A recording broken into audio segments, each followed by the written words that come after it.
সাংবাদিক সম্মেলন করলেন খানাকুল বিধায়ক সুশান্ত ঘোষ। বিভিন্ন প্রশ্ন উত্তর নিয়ে অগ্নির পর্দায় দেখুন সরাসরি। ব্যুরো রিপোর্ট, নিউজ অগ্নি। নামে নয়, কাজে সাংবাদিকতা। বিজ্ঞাপন ও লাইভ এবং যে কোনো রকমের খবরাখবর জানাতে যোগাযোগ করুন নিউজ অগ্নির দপ্তরে 9903070007। বর্তমান সময়ে আরামবাগ লোকসভার রেজাল্ট বেরোনোর পর থেকে সারা আরামবাগ সাব ডিভিশন জুড়ে যেভাবে তৃণমূল কংগ্রেস অত্যাচার শুরু করেছে, যেভাবে খানাকুল বিধানসভার প্রত্যেকটি গ্রামে তৃণমূল কংগ্রেস অশান্তি পাকাচ্ছে, বিশেষ করে ভারতীয় জনতা পার্টির কার্যকর্তাদের মেরে হাত পা ভেঙে দেওয়া, ঘরবাড়ি লুটপাট করা, মহিলাদের ইজ্জতহানি করা থেকে শুরু করে প্রত্যেক দিন সারা রাত জুড়ে প্রায় বিভিন্ন এলাকায় বোমাবাজির ঘটনা ঘটছে। আমরা প্রশাসনকে জানিয়েছিলাম, আমরা রাস্তা অবরোধ করেছি, প্রশাসনকে আমরা জানিয়েছি যে অবিলম্বে এই যে অশান্তি হচ্ছে এই অশান্তিকে বন্ধ করতে হবে। আমরা 2023 সালে পঞ্চায়েত নির্বাচনে আমরা পঞ্চায়েত জিতেছি। পঞ্চায়েত জেতার পরে কিন্তু কোথাও অশান্তি আমরা করিনি। 2021 বিধানসভা নির্বাচনে আমরা জিতেছি। বিধানসভা নির্বাচনে জেতার পর কন্টিনিউ তৃণমূল কংগ্রেসের হারমাত বাহিনী তারা সাধারণ মানুষের উপরে অত্যাচার করে গেছে। সেই জন্য আমরা কিন্তু এবারে প্রথম থেকেই সতর্ক আছি। আমরা প্রশাসনের উপরে আস্থা রেখেছি। প্রশাসন আমাদেরকে বলেছে যে সব রকম ভাবে ওনারা কিন্তু অশান্তি রোখার জন্য তৈরি আছে। তো খানাকুল জুড়ে এরকম বিভিন্ন সময় বিভিন্নভাবে অশান্তি সৃষ্টি করা হচ্ছে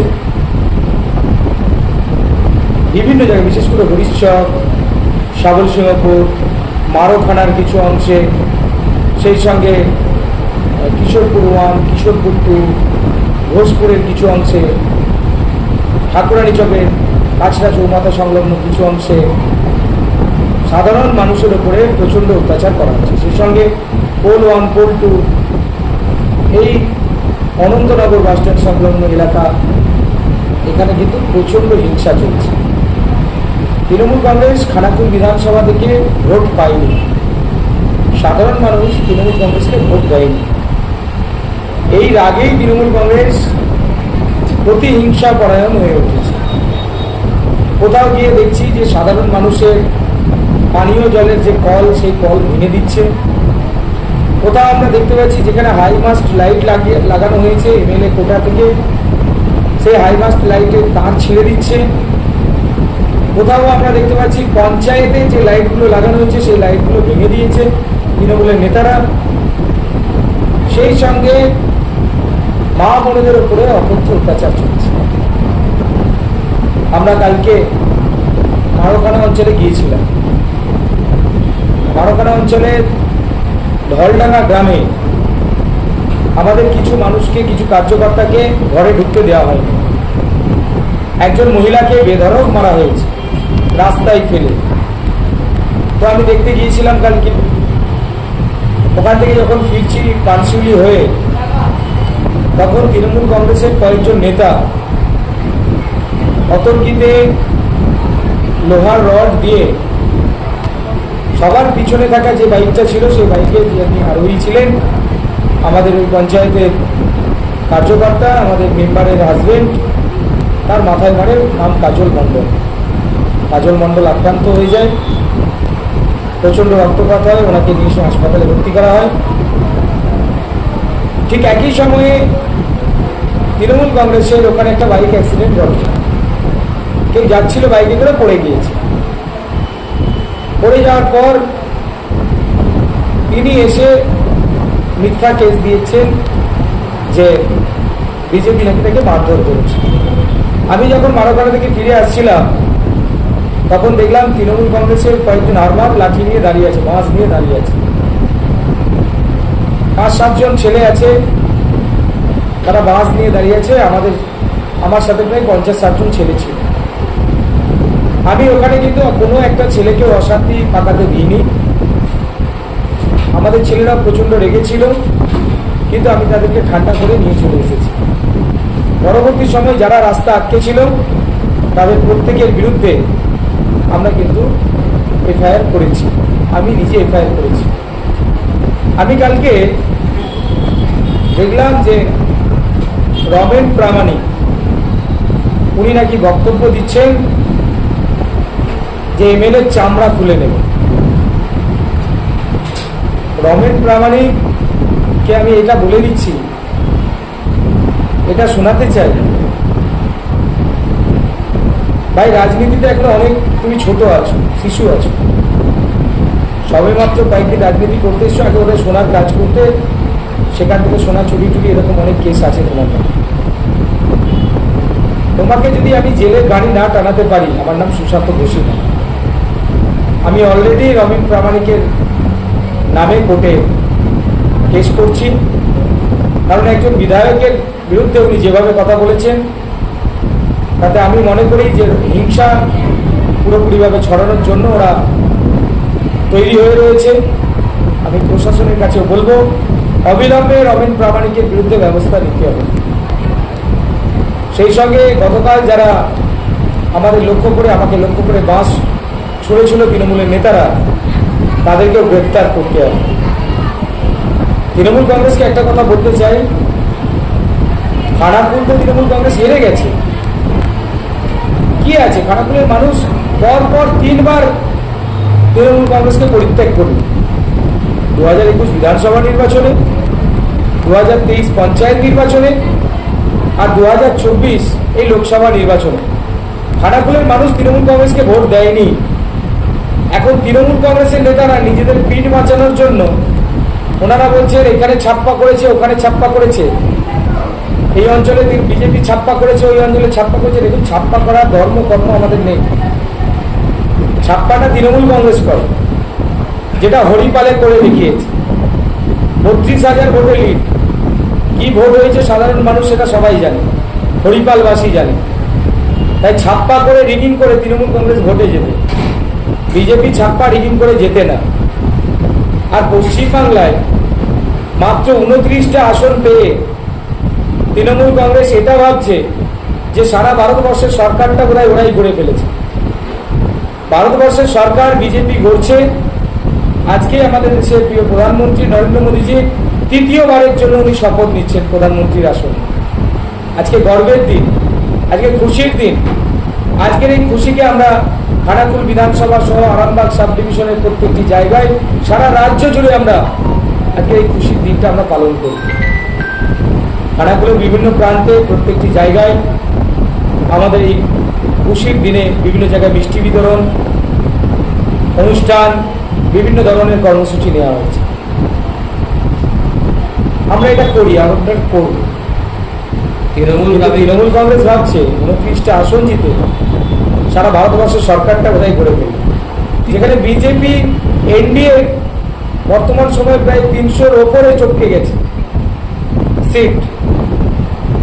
সেখানে এরা ভেবে নিয়েছে যে 29টা সিট যেতে সারা ভারতবর্ষের ক্ষমতা দখল করে ফেলেছে।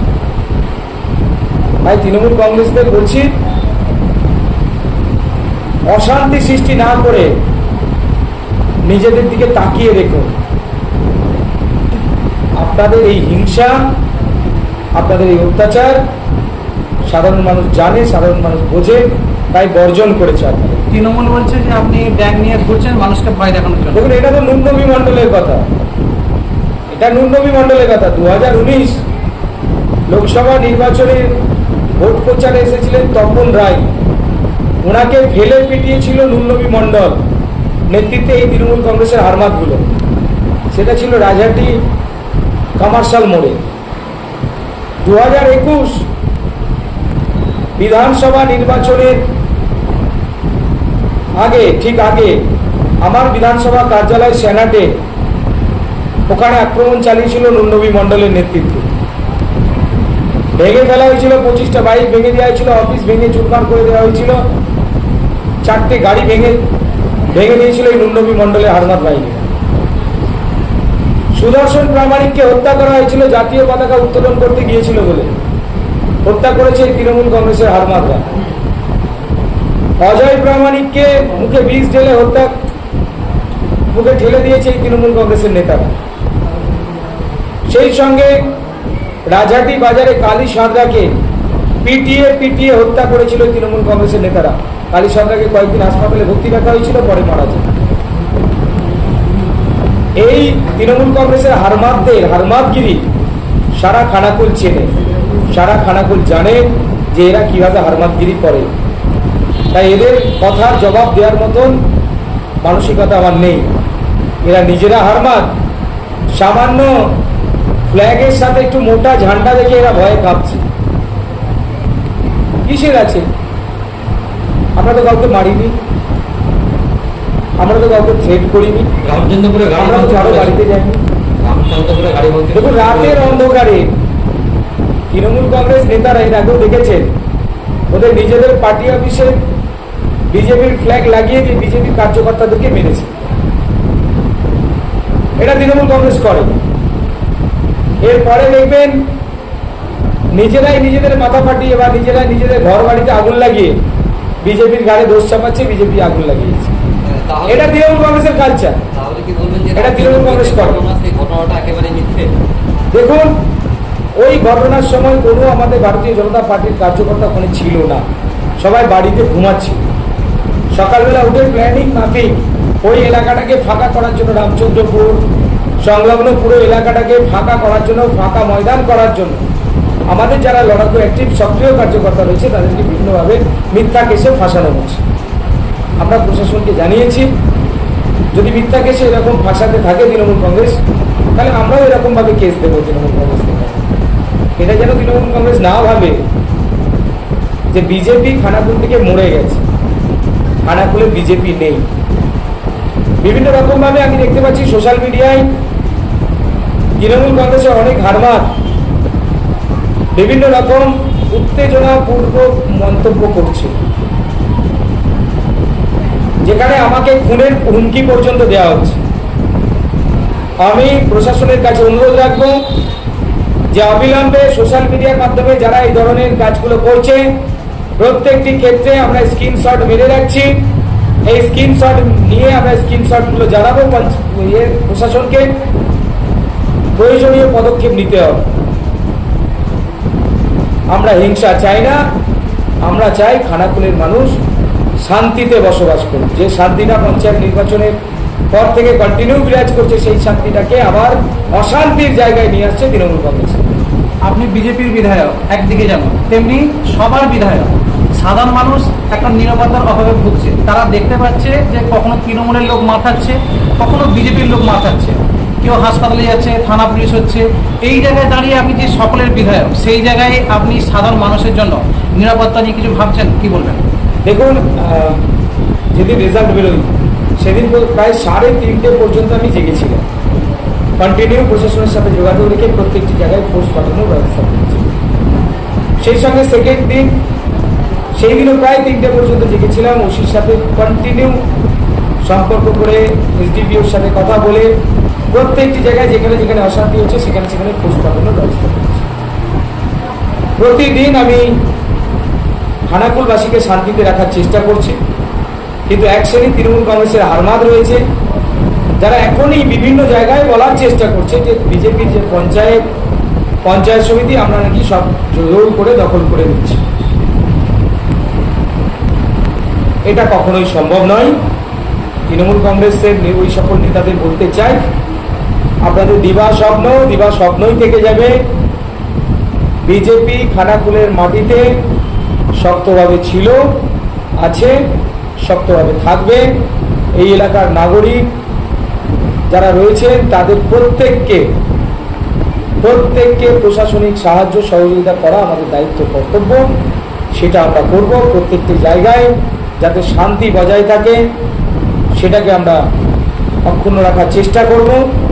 প্রশাসনের সাথে কথা হয়েছে, ওনারাও আশ্বাস দিয়েছেন যে সারা খানাকুল জুড়ে যে অশান্তির বাতাবরণ তৃণমূল কংগ্রেস করছিল বা যে অশান্তি জ্বলছিল সেই অশান্তিটাকে আমরা ঠান্ডা করব।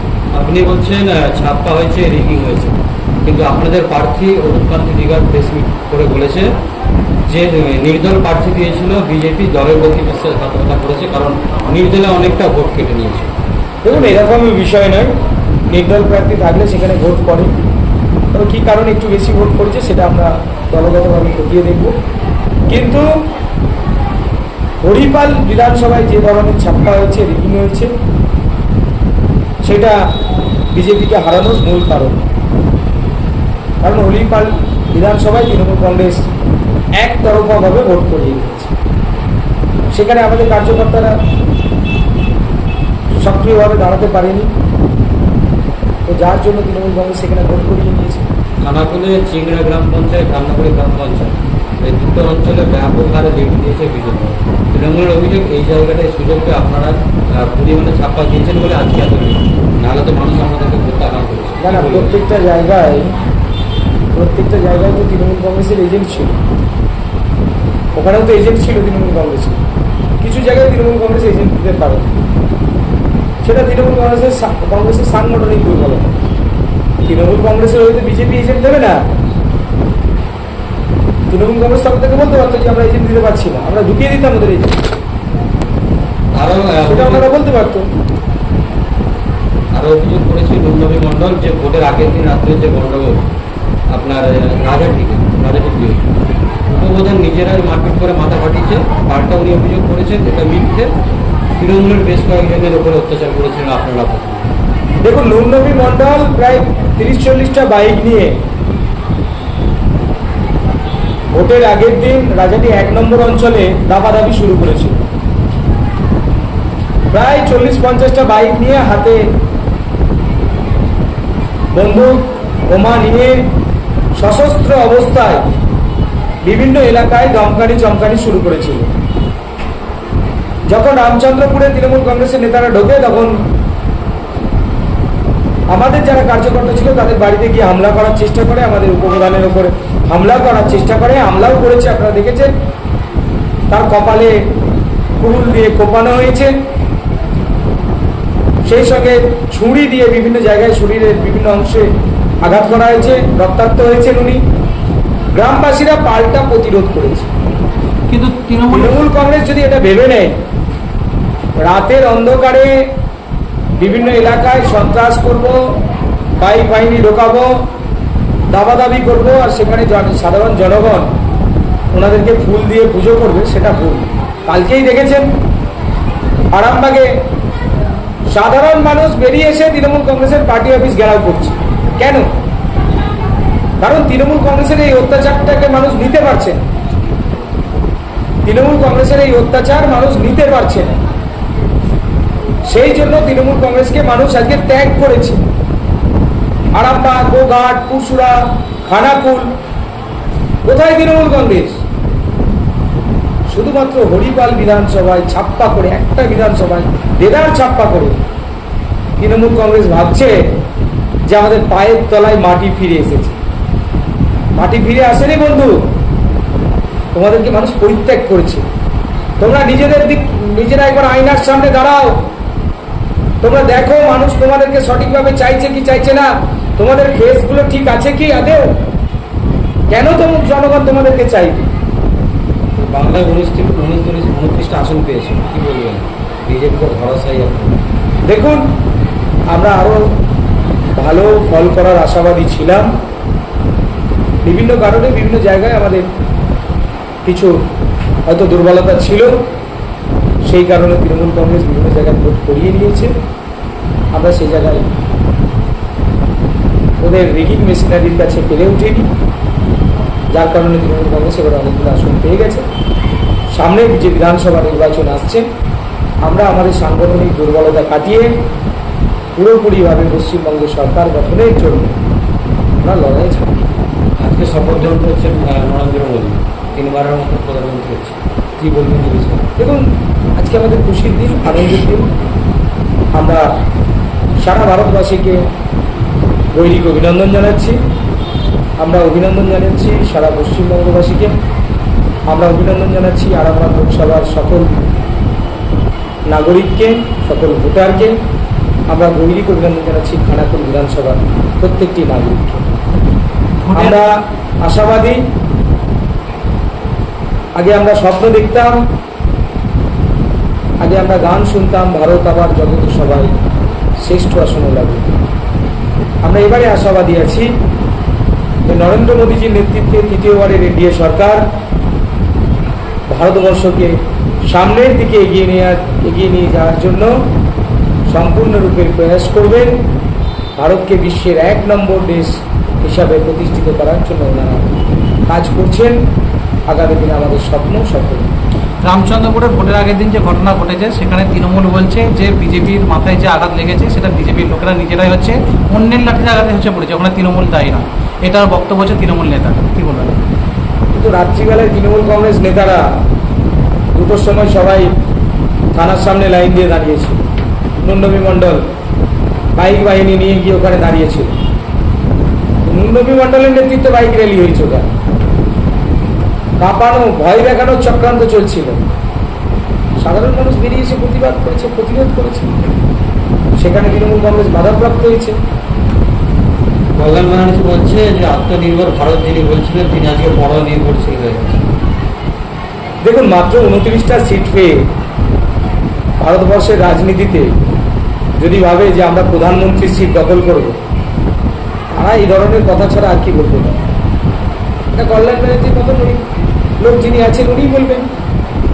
সারা ভারতবর্ষের পরিসংখ্যান কি বলছে? তৃণমূল কংগ্রেস কত % ভোট পেয়েছে? কত %? দেখবেন 2-3% ভোট পেয়েছে সারা ভারতবর্ষের নির্বাচন। আর পশ্চিমবঙ্গেই 29টা সিট পেয়েছে 42-এর মধ্যে। তাও বলছে নাকি সবুজ ঝড়। কোথায় 42-এ 42 পেলে তাহলে জানতাম হয়তো সবুজ ঝড়। সেটা তো হয়নি। 42-এ 29। আরামবাগ লোকসভা কেন্দ্রে এবারে নির্বাচনে বিপ্লব মৈত্র সিপিএমের প্রার্থী প্রায় 1 লক্ষের কাছাকাছি ভোট পেয়েছে। এটাই কি তৃণমূলের জয় এনে দিয়েছে অনেকে মনে করছেন? দেখুন, সিপিএম ভোট কেটেছে, অনেকেরই ভোট কেটেছে, সেটা তৃণমূল কংগ্রেসেরও অনেক ভোট কেটেছে। সেক্ষেত্রে বেশ কিছু এলাকা রয়েছে যেখানে সিপিএমের আগে ভোটার ছিল, সমর্থক ছিল, তারা কিছুটা ভোট সিপিএমকে দিয়েছে, যার কারণে কিছু ভোট সিপিএমের বেড়েছে। কিন্তু সিপিএম কখনোই ঘুরে দাঁড়াতে পারবে না। সিপিএম কখনোই ঘুরে দাঁড়াতে পারবে না, কারণ বর্তমান সময়ে তৃণমূল কংগ্রেস যে অত্যাচার করছে, এই অত্যাচারটা কিন্তু সিপিএম করতো। এখন যে তৃণমূল কংগ্রেস অত্যাচারটা করছে, এই অত্যাচারটা বিগত দিনে আপনারা দেখেছেন সিপিএম করতো। সেই সিপিএমকে মানুষ ছুঁড়ে জলে ফেলে দিয়েছে।